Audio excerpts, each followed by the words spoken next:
उत्तराखंड की राजनीति के पुरोधा कहे जाने वाले पूर्व मुख्यमंत्री हरीश रावत इस वक्त हमारे साथ बात करने के लिए मौजूद हैं। सर T24 में बहुत स्वागत है आपका। Thank you. सबसे पहले तो सर आपको परिवार को T24 की तरफ से होली की हार्दिक शुभकामनाएं। आपके सब व्यूअर्स को भी होली की बहुत बहुत बधाई देता हूँ और रमज़ान का महीना है, रमज़ान की भी बहुत बहुत बधाई देता हूँ। सर उत्तराखंड में पिछले कुछ दिनों से देखे जो विगत विधानसभा सत्र हुआ, बजट सत्र, उसकी जो सुगबुगाहट जो चीज़ें हुई सदन के अंदर पूरे प्रदेश ने देखा, अब विरोध भी पूरे प्रदेश में हो रहा है। तो उस बयान को और जो अब प्रदेश में हो रहा है आप कैसे देख रहे हैं? देखिए, ये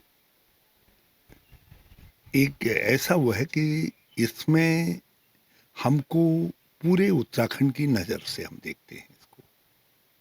और मेरा ये मानना है कि उत्तराखंड की किसी भी आंचलिकता को यदि हम अपमानजनक शब्दों से संबोधित करते हैं, तो आखिर उत्तराखंड तो जिन पिलरों पर खड़ा है, यही आंचलिकताएं तो इसके पिलर हैं। और हम यदि इन पिलरों को तोड़ेंगे, उनको कमज़ोर करेंगे, उनका अपमान करेंगे, तो कैसे उत्तराखंड चल पाएगा।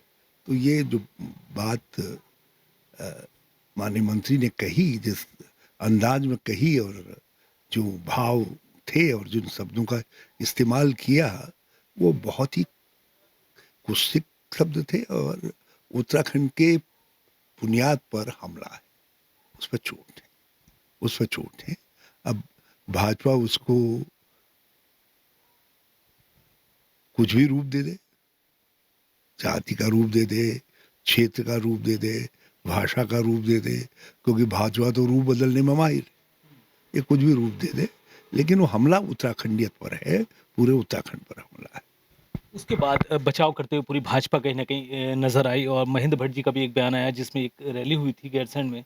उन्होंने छुट भैया नेता, सड़क छाप नेता ऐसा कुछ शब्दों का इस्तेमाल किया है जहाँ नरेंद्र सिंह नेगी भी वहाँ मौजूद थे। भाजपा ने तो नामकरण का ठेका ले लिया है सबका। जो उनको पसंद नहीं है, कोई छुटभैया नेता हो जाता है, कोई झोला छाप हो जाता है, कोई सड़क छाप हो जाता है, कोई चटपुजिया हो जाता है, किसी को जो है ये टुकड़े-टुकड़े गैंग कह देते हैं, किसी को देशद्रोही कह देते हैं, किसी को सनातन विरोधी कह देते हैं। ये सारी चीज़ों का इन्होंने ठेका ले लिया है। और जो इनके राजनीतिक विरोध में है, या जिसने कोई बात ऐसी कह दी जो इनको पसंद है, तो उसको ये लोगों की नज़र में गिराने के लिए इस तरीके के शब्दों का उपयोग करते हैं। कौन है सड़क छाप? नरेंद्र सिंह नेगी जी आह्वान कर रहे हैं, जो जो उत्तराखंड रत्न है, उत्तराखंड रत्न का पुरस्कार मिला है, सम्मान मिला है नरेंद्र सिंह नेगी जी को। और जनता जनता के दिलों के रत्न है वो। तो उनका आह्वान है, उसमें चुने हुए प्रतिनिधि हैं, ग्राम सभाओं के प्रतिनिधि हैं, बॉर्डर पर एक-एक, दो-दो युद्ध लड़े हुए सैनिक हैं, पूर्व सैनिक हैं, और भी बहुत सारे लोग हैं। अब उनको सड़क छाप कह रहे हो। अरे भाई, ये सड़क छाप ही तो उत्तराखंड है। तुम तो तुम तु, तुम क्या क्या किस भाव से ले रहे हो? ये निंदनीय है पूरी तरीके से।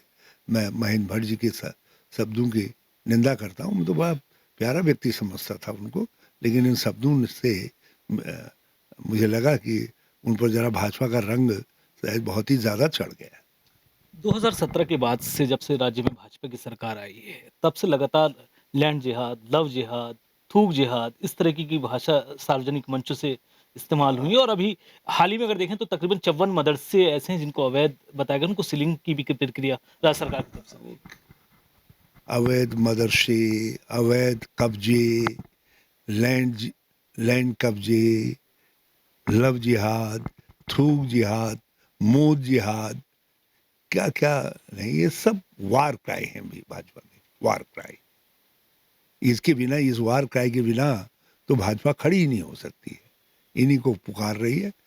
और जब श्री धामी मुख्यमंत्री बने हैं, कम से कम 1000 बार इन नामों को उच्चारित कर चुके होंगे।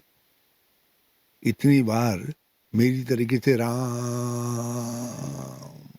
राम कहते तुम राज्य का कल्याण होता, भला होता।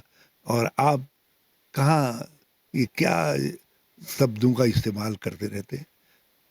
और आपकी सरकार है, कहीं गलत हो रहा है, उसके खिलाफ कार्रवाई करिए, कार्रवाई करिए, कौन रोक रहा है?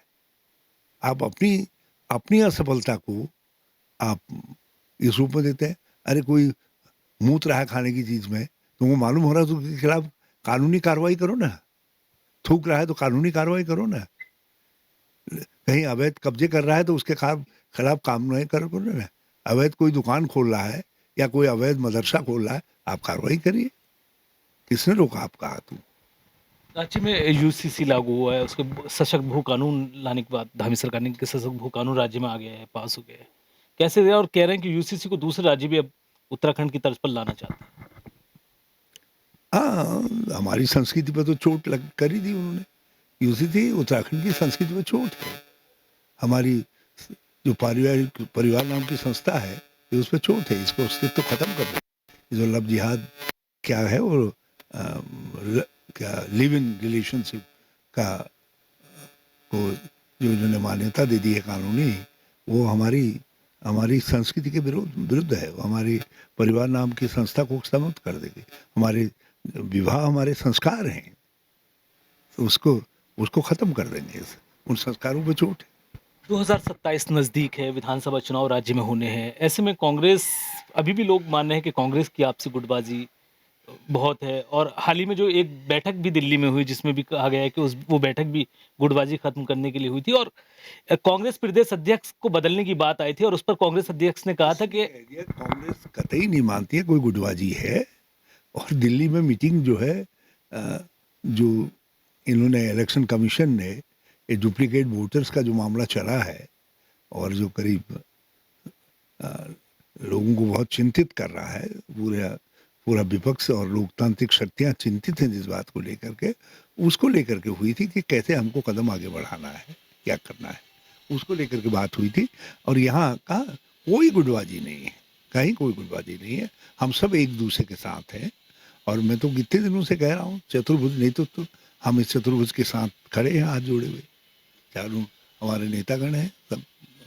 सर अब पिछले कुछ दिनों से सोशल मीडिया पर अगर देखा जाए तो कांग्रेस के नेताओं के द्वारा जो कांग्रेस के कार्यकर्ता या नेता हैं उनकी पोस्ट भी वायरल हो रहे हैं। किसी में पोस्ट में लिखा जा रहा है कि जो 70 साल के नेता हो गए उनको अब आराम करना चाहिए, जो 50 साल के हैं, 40 साल के हैं, अच्छी अच्छी उनको अब आगे लाना चाहिए। अच्छा सुझाव है, मैं उस सुझाव का स्वागत करता हूँ, बल्कि पार्टी लीडरशिप को उन सुझावों का स्वागत करते हुए ऐसा सुझाव देने वाले व्यक्ति को भी पुरस्कृत करना चाहिए।